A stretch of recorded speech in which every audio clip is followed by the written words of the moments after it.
नमस्कार दोस्तों, हमारे साथ है लवलू जी। लवलू जी बांग्लादेश से आए थे और जब आए थे तो उनके आंख से ब्लीडिंग हो रही थी और इंदौर में ये हमारे संस्थान में ही 20 दिन रुके।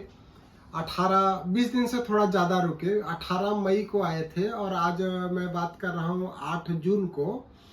जब आए थे तो उनके आंख से ब्लीडिंग हो रही थी और फिर उसके बाद होम्योपैथिक दवाई ली गई है और पूरी तरह से आंख अभी क्लियर है और प्लेटलेट लगभग 15,000-20,000 के बीच में बना हुआ है।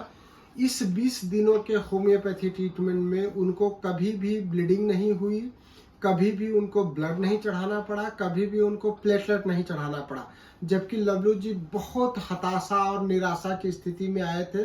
जब वो आए थे तो मुझे बताए थे कि सऊदी में और बांग्लादेश में सभी ने बता दिया कि ये बीमारी का कोई इलाज नहीं है। ऐसे ही बताया था? ऐसा ही बताया जी, कोई इलाज नहीं है और ये इतने परेशान थे। ये इनको लग रहा था कि अब तो ये बचेंगे ही नहीं। अब तो ऐसा नहीं लग रहा ना, अब तो बच गए ना। जी सर। ये इतना निराश था यंग लड़का और इतना दुखी था कि अब तो बचेगा ही नहीं। तो मैं लवलू जी से यहाँ 20 दिन इंदौर में रुके, 20-22 दिन 23 दिन रुके, तो कैसा इंदौर लगा और हमारा संस्थान कैसा लगा, हमारा ट्रीटमेंट कैसा लगा। जहाँ इनको हर थोड़े थोड़े दिन में ब्लड और प्लेटलेट लगाना पड़ता था, वहाँ 20 दिन एक बहुत लंबा समय होता है जिसमें इनको ब्लीडिंग नहीं हुई और ब्लड या प्लेटलेट ट्रांसफ्यूज नहीं होना पड़ा।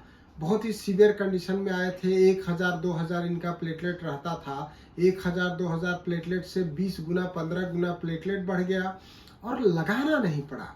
सबसे कठिन जो परेशानी होती है इस तरह के मरीजों में, उनको हर थोड़े थोड़े दिन में ब्लड और प्लेटलेट लगाना पड़ता है। साथ में ही स्टूल में ऑकल्ट ब्लड जाता रहता है। बॉडी के किसी भी ऑरिफिस से ब्लीडिंग होने लगती है तो वो बड़ी कठिन समस्या हो जाती है। तो लवलू जी, आप जाने के पहले आपका एक्सपीरियंस तो शेयर कीजिए। इधर इंदौर बहुत अच्छा जगह है, बहुत सुंदर जगह है और इधर से लोग बहुत अच्छा है। डॉक्टर को व्यवहार बहुत अच्छा है। डॉक्टर पहला था मैं बांग्लादेश से, डॉक्टर तो बोल दिया आप मर जाओगी, ऐसा बोल दिया, डायरेक्ट ऐसा बोल दिया। जी जी जी जी 2 साल 2.5 साल हो गया मेरा ये बीमारी।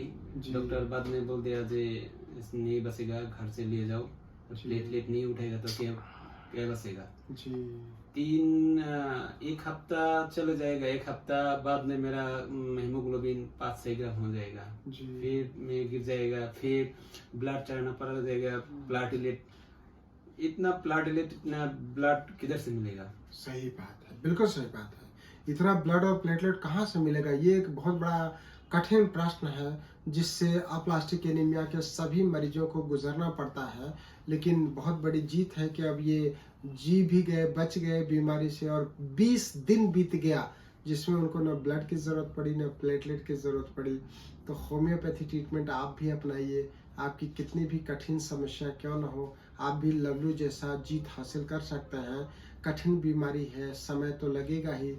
जहाँ बोन मैरो ही खराब हो गया है, ब्लड का फॉर्मेशन ही नहीं हो रहा है, ऊपर से डिस्ट्रक्शन भी हो रहा है, ऊपर से ब्लीडिंग भी हो रहा है, ऐसी कठिन परिस्थिति में भी होम्योपैथी अगर आपको हेल्प कर रही है तो वो बहुत बड़ा कार्य है जो हैनीमैन के द्वारा किया जा रहा है। हैनीमैन ने जो हमको होम्योपैथी नामक टूल्स दिया है लोगों की सेवा करने के लिए, मैं उसके लिए हैनीमैन जी को भी बहुत सारा धन्यवाद देता हूं और ऊपर वाले को बहुत सारा धन्यवाद देता हूं जिन्होंने मुझे इस लायक बनाया कि मैं लोगों का दुख दर्द कम कर सकूं। तो आपको भी अगर होम्योपैथी ट्रीटमेंट अपनाना है तो आप हमको कॉल कर सकते हैं। हमारा नंबर है 9993700880। नंबर फिर से सुन लीजिए, 9993700880। आपको मैं एक बात ये भी समझाना चाहता हूँ कि पूरे देश में हमारा कहीं और कोई संस्थान नहीं है, केवल इंदौर में है। इंदौर में मनोरमागंज में गीता भवन रोड पर एक संस्थान है और एक पिपलियाहाना है 140 स्कीम नंबर के सामने। आप कहीं भी भ्रमित मत होइए, डायरेक्ट हमको कॉल लगाइए। हमारे यहाँ से पूरी सुविधा आपको प्रदान की जाएगी। जो बाहर से आते हैं, देश के बाहर से या प्रदेश के बाहर से, उनको रुकने के लिए भी हम लोग सुविधा प्रदान कराते हैं। तो आप बिल्कुल अनावश्यक परेशान न होइए। होम्योपैथी ट्रीटमेंट के लिए आप सीधे चले जाइए। थैंक यू, धन्यवाद, नमस्कार।